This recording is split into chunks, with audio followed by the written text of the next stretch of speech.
Huwag mo baliin. Sarap magtanim dito, oh. Pakaganda ng lupa. Sige lang naman.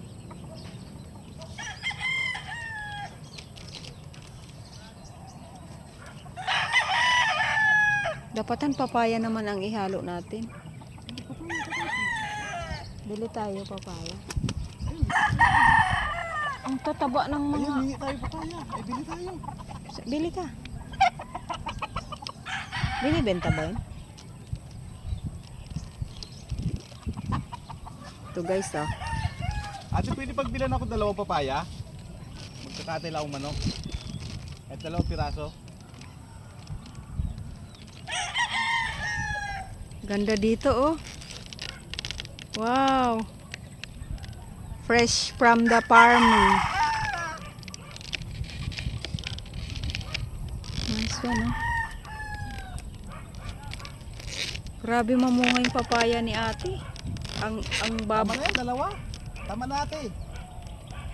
Yan na. Yan guys, magkakatay daw siya ng manok kaya nanghuwa na siya ng malunggay Tama dito. na! Tama na! May dala kasi akong manok na katayin eh. Pag uwi Ayan, namin, oh. nagluluto kami ng manok eh. Bait pa ng may-ari dito, oh. Ha? Magkano po yan ate? Wala. Oh! Wala. Wala po yun. Ito si ate, oh, napakabait. Thank you po. Thank you ah. Tataba ng tanim mo, te. Dala ko isang pangkatay eh. Ang ganda ng talbos mo. Ayan. Ito pangarap namin mag-asawa pagka tumanda kami. Magtanim. Ganito, kaya maghahanap kami ng lote na kahit yung mga maliit lang, yung mapagtanim-tanim mo ng ganyan, ano? Dito, oh.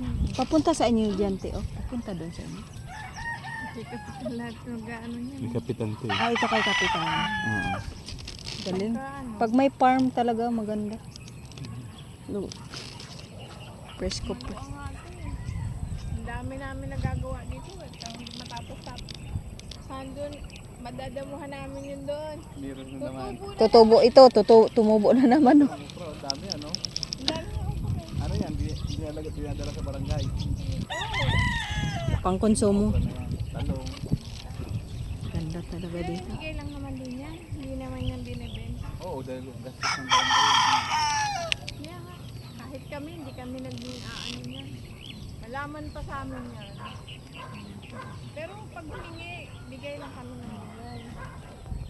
Oh, dahil para naman talaga sa kwan ko eh. Para